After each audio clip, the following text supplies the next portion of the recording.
자, 그럼 스포츠와 연예 소식 전해주실 홍종선 대중문화 전문기자와 함께 하도록 하겠습니다. 안녕하십니까? 안녕하세요. 어서 오십시오. 자, 홍 기자님, 보신 것처럼 축구 국가대표 출신의 손준호 선수 얘기인데, 자, 영구 제명 얘기가 나왔고요. 중국 협회가 좀 공안이 압박을 많이 가했다라는 얘기를 했습니다. 굉장히 좀 눈물로 좀 결백을 호소했는데 억울하다는 입장입니다. 좀 정리 좀 해주시죠. 그렇습니다. 기자회견이 있었습니다. 지금 내용을 간략히 정리해 보면 본인은 지금 중국 공안의 압박 초기부터 아이들이 있는 사진을 보여주면서 아내도 네가 있는 구치소로 데려올 수 있다 이런 압박을 했고, 그럼 아이들은 누가 지키냐 이렇게 했고, 그래서 처음에는 거짓 자백을 했다는 거죠. 그러나 곧 아내와 변호사와 상의하고 이런 어떤 그러니까 축구 어떤 승부조작, 이게 지난해 1월에 있었던 산둥과 그 상하이와의 경기를 지목하고 공안이 지목했다고 하는데, 이거는 아니다 싶어서 줄곧 이거는 승부조작은 아니다 했는데 네. 이 재판을 앞두고 판사와 고위 간부로 보이는 사람이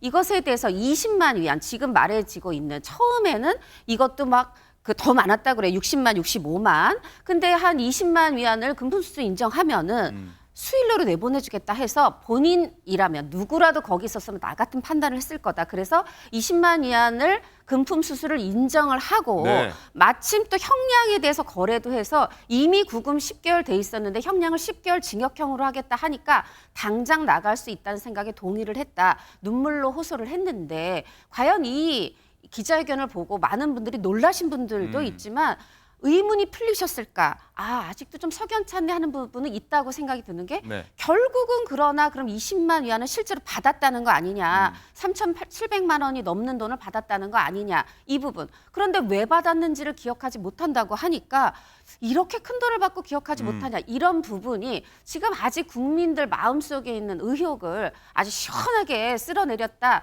그런 상황은 아닌 형국입니다. 그렇군요. 어쨌든 이게 갑자기 무슨 얘기야라고 시청자 여러분께서 좀 의문을 제기할 수 있는데, 이 손준호 선수라는 선수가 국가대표로서 중국 리그에 진출해서 뛰다가 휴가차 돌아오려고 했는데 갑자기 공항에서, 작년입니다, 잡혀서 고초를 겪다가 이런, 지금 말씀해 주신 이런 일이 벌어진 겁니다. 맞습니다. 돈을 달라 말라 이런 얘기가 온 겁니다. 그렇습니다. 지난해 1월 경기를 두고 공안은 네. 승부 조작에 가담했다라고 보는 거고, 그중에 징징다오라는 선수는 이미 이제 구속이 된 상황인데, 동료라고 그 하는, 돈을 건넸다는. 네. 그 사람이 이 손준호의 계좌에 20만 위안을 보냈고, 그 사람이 나와 함께 승부 조작에 가담했다고 진술을 했다는 겁니다. 네. 손준호 선수 측은 그 진진다오의 진술 그리고 나의 거짓 자백 외에는 증거가 없다는 입장이고요. 근데 이 3,700만 원을 손준호 선수가 받았다는 건데, 이걸 무슨 돈인지 잘 모르겠다라고 하는 부분에 대해서 많은 분들이 어떻게 3,700만 원을 왜 받았는지 이런 걸 모를 수가 있냐는 반응이거든요. 맞습니다. 그래서 오히려 의혹을 증폭시킨 기자회견이다, 이런 반응도 있는데요. 이렇게 얘기해요. 손준호 선수는 내가 좀 중국에서 연봉이 많았다. 실제로 한 2022년 기준으로 43억 원 정도? 이게 중국 축구 선수 전체에서도 한 6위에 해당한다고 해요.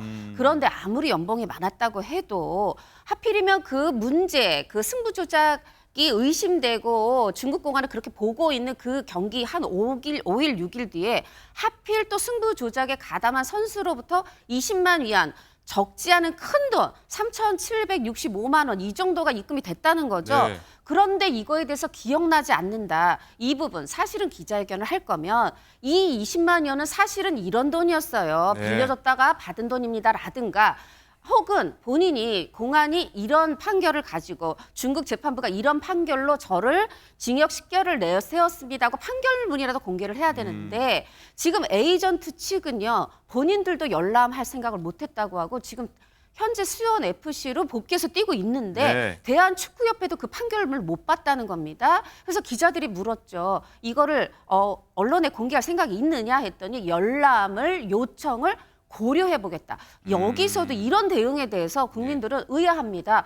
본인이 오히려 지금 혐의에 대해서 이런 혐의를 받았는데 이런 부분은 사실이지만 이런 부분은 억울합니다 하고 선명히 얘기를 해야 되는데, 그냥 억울하다만 얘기하고 있고 그 판결문조차도 고려한다라는 것은 마치 국민들에게 언론을 통해서 공개하는 데 있어서 어떤 저하는 부분이 있나, 이런 의구심의 눈초리를 오히려 만들었습니다. 앞으로의 대응은 저는 좀 더 투명하고 선명하게 손준호 손준호 선수 또 그 에이전트 측에서 하셔야 국민들이 앞으로 이 K리그에서 뛸 때 즐거운 마음으로 보고 기쁘게 응원할 수 있다, 지지할 수 있다 생각합니다.